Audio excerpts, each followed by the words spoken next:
Welcome to the Working Tools Podcast, where today we are interviewing Josephine Andrews, Supreme Secretary for Job's Daughters International and past Grand Guardian of Job's Daughters International in Washington.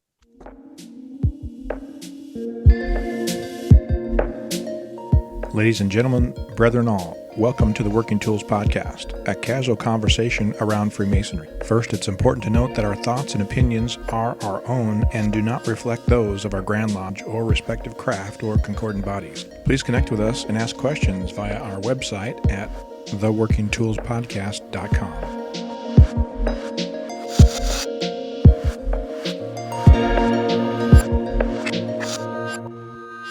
Today on the Working Tools Podcast, we have our usual group of four hosts. We have Very Worshipful Brother Stephen Chung, a member of Prince Charles Lodge number 153 up in lovely Kelowna, British Columbia.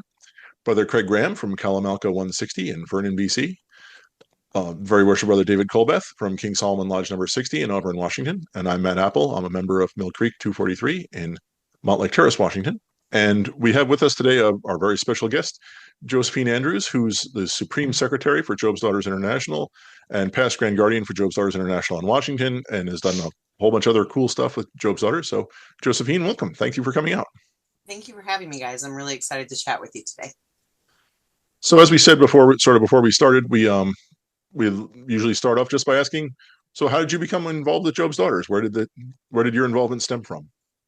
I guess it was FOMO, was what they would call it today, but my older sister joined Job's Daughters. My uncle is a Master Mason when he was living and was at Southgate Lodge in Burien, and he brought nieces into Job's Daughters, and I was one of the ones who took to it like a fish to water, and I've loved it ever since. So I've had just a little bit of a break here or a break there, but it has not lasted more than a year at a time. And it's been an amazing journey. And I absolutely feel like my life has been improved as a result of being around and in it and working with the members that are currently there.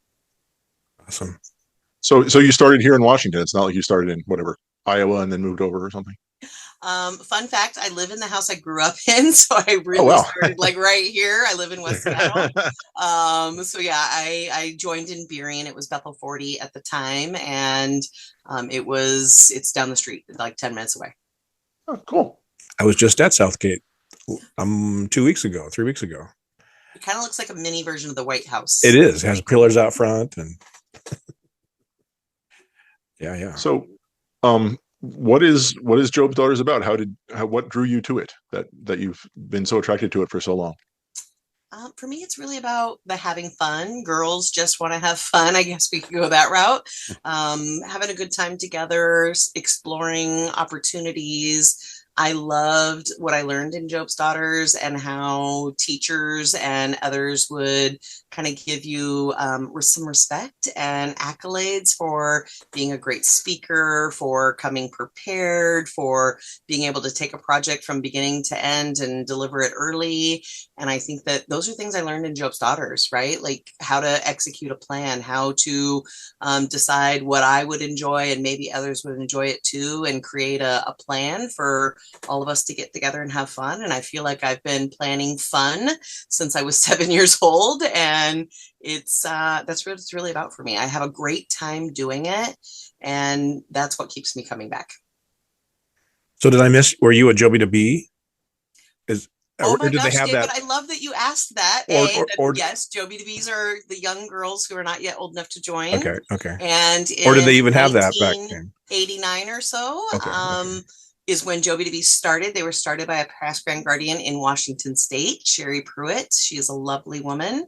And I technically joined right after it. So I would have been part of the initial B program in Washington. Interesting.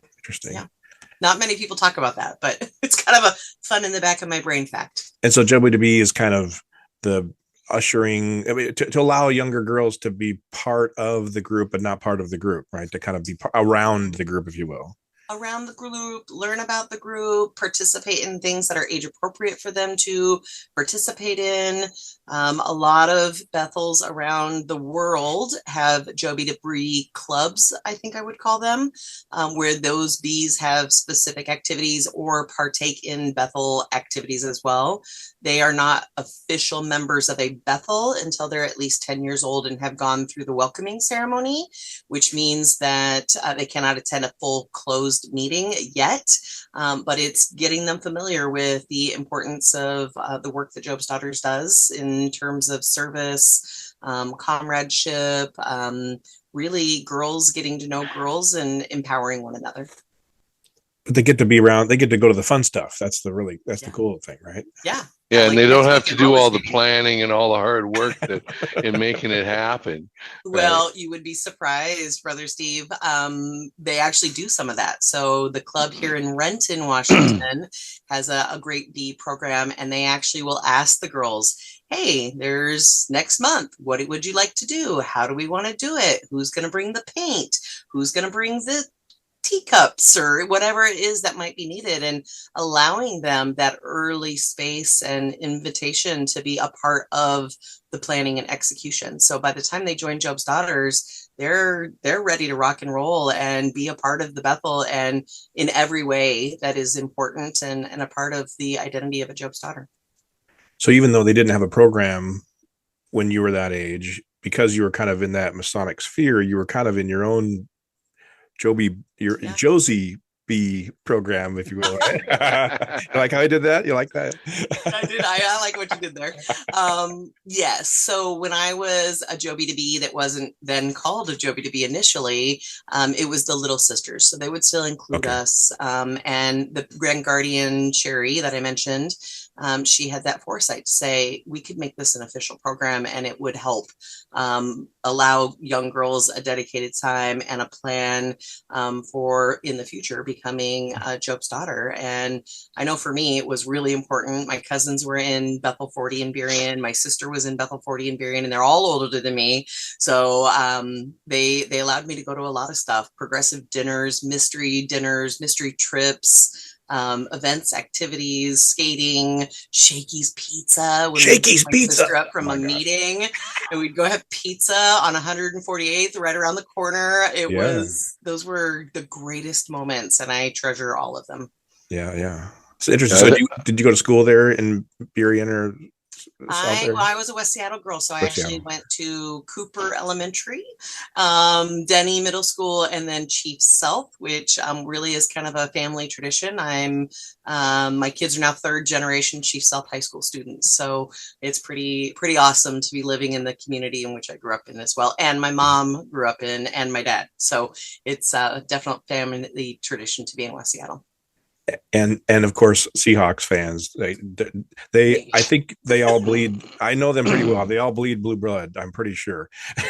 Yeah, it was pretty exciting to be traveling recently and hear "Go Hawks, go Hawks," and it's a lot of fun. Yes. Yeah. But not wearing Job's Daughters. I'm probably wearing Seahawks or D-Malay. So. Did you go to university here in Washington as well? I went to the UW. Yeah. UW. Okay, so you are Husky then. Okay. Yeah. I didn't remember. I don't know if I remembered that. Very good. Yeah, I was a night student at UW and worked full time all day. And I want to add there that Job's Daughters made me believe college could be in my future. Mm-hmm. And I remember sitting on the sidelines of a meeting when I was visiting another group, and I was chaperoned by somebody from my Bethel, and her name's Lauren Heflin. She's also a past Grand Guardian, but at the time she was not. And she said to me, "What college are you going to?" And I said, "College." And she's like, "Yeah, after high school." And I was like, "Well, I'm a freshman in high school. I don't know about college." And she's like, "Well, of course you're going to college. So let's make a plan." And if we get into my career at some point, I am a planner professionally for Starbucks company, and planning has been in my blood all along. And when I knew that somebody believed I could do it, it made all the difference in my world. And I did. I graduated from the University of Washington. Awesome. I was going to ask the first or early in my many cousins, very large family, to go to college. And I think somebody graduated ahead of me, but I was the first to really start that process. It just took me a while. Awesome. I was going to ask you have a pretty transformative work career as well. Yeah. And can you talk about that a little bit? Yeah, so I work at the Starbucks corporate office in downtown Seattle, which I absolutely love. I'm at about 9.5 years right now, so getting ready to celebrate 10 at the end of the year. And I help manage a team of supply planners. And in that team, we manage green coffee for the whole globe, as well as coffee roasted and tea. And I recently also managed some of the soluble products that go into things like bottled frappuccinos that you might get at the grocery store or at the gas station when you're in a hurry for a quick Starbucks fix. And I love saying what my job is. I love doing my job. And it's absolutely because I work with some of the most amazing people who love what they're doing. And it makes it a joy to be at work. Awesome. They do force us to come in 3 days a week, but I'm actually okay with it. I like being in the office. It kind of happened, if I remember. I mean, I think I remember we were connected during that initial transition. It was not so out of the blue, but it was like, oh, here's a new opportunity. I remember it was, yeah. I'd had a day at work where it was one of those days where you're just like, gosh, what am I doing next? And I went home and I said, I'm going to apply for jobs and dust off this resume. So I kind of had to create it, to be honest, and applied for a whole bunch of jobs. Felt great, went to bed, slept like a baby and forgot all about it. And 2 months later, got a phone call, and it was a really great phone call. And in the interview, I remember the partner resource officer, a pro, we call them pro partners, asking me a service question. And I thought it was kind of strange, but it was the most unusual interview question. So I'm going to share it. She said, if there was a piece of trash in the parking lot, would you pick it up? Why or why not? And I was like, what am I applying for? Hold on here for a moment. And I shared with her, I said, I'm going to say probably not, but in the right situation, I would. So a couple weeks prior to that, I'd gone out to lunch at the Starbucks near King Street Station with a coworker of mine at my previous company. And there was a pen on the ground and I picked it up.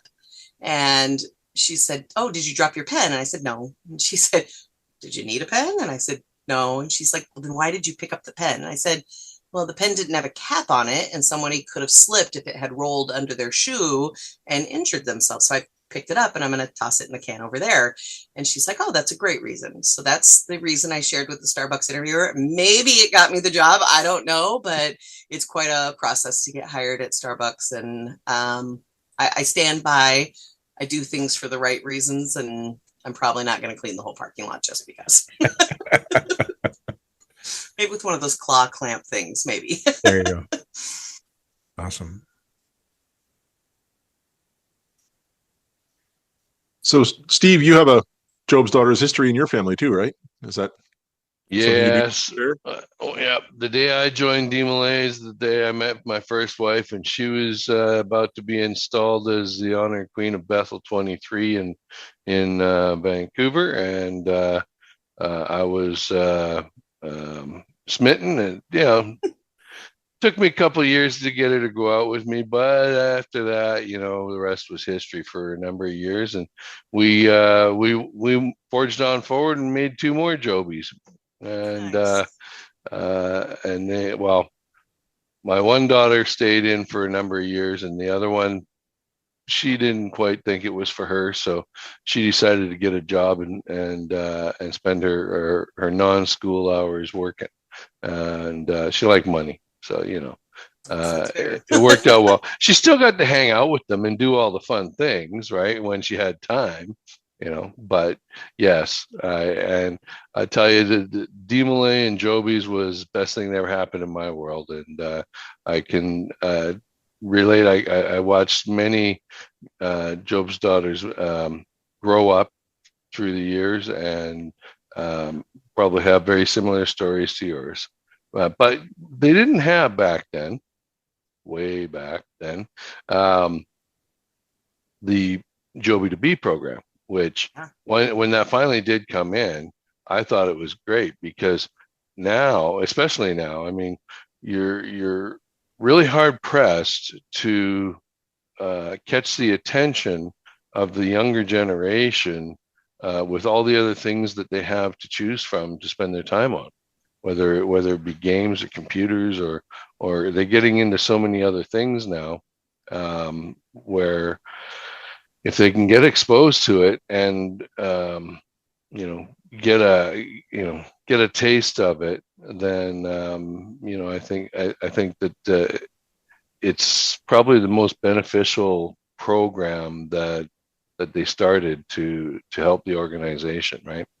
Yeah, So I absolutely love it. And I think that kids who find that early value, find their friendship circle, find that support program of being a Joby sister, it makes all the difference in their worlds. And I can certainly say it did in mine. It did in my daughters. And I know some of the local to me Joby to be groups are feeding those members or young ladies into becoming members, and it's helping them to balance things better, right? So we've got kids that are playing sports, we've got kids that are in theater, music, after school activities. We've got a girl in our Bethel who is a 3-season sport player on top of being an active, very active member locally and at the state level. And balancing that when you're 10, 11, 12, 13, and 14 years old, or even a little older, is quite miraculous, both for you and your parents. But it is possible. And I think that it comes with finding the joy and the fun in the things that are going on. Yeah. And, 42 years later, my closest friends are still the DeMolay brothers that I grew up through DeMolay with. And I see now, like my daughters, their closest friends, the ones they rely on and call on, are the ones that they went through Job's Daughters with, right? So it's helping them forge relationships that last a lifetime, right? And there's true value in that, right? I absolutely agree. Mm-hmm.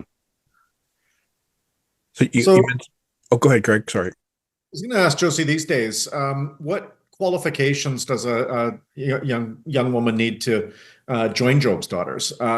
Just curious, because I've got 2 ex-Jobies in my family. My mother and my aunt were both Job's Daughters in Saskatchewan in the 50s and 60s. And when they always tell the funny story, because there was no direct Freemasonry in the family around them. So they actually had to write a letter to an uncle that lived in Nevada and send the form to him. He was a member of Bruceite Lodge in Nevada. They sent their application forms to him. He signed off on them, mailed them back.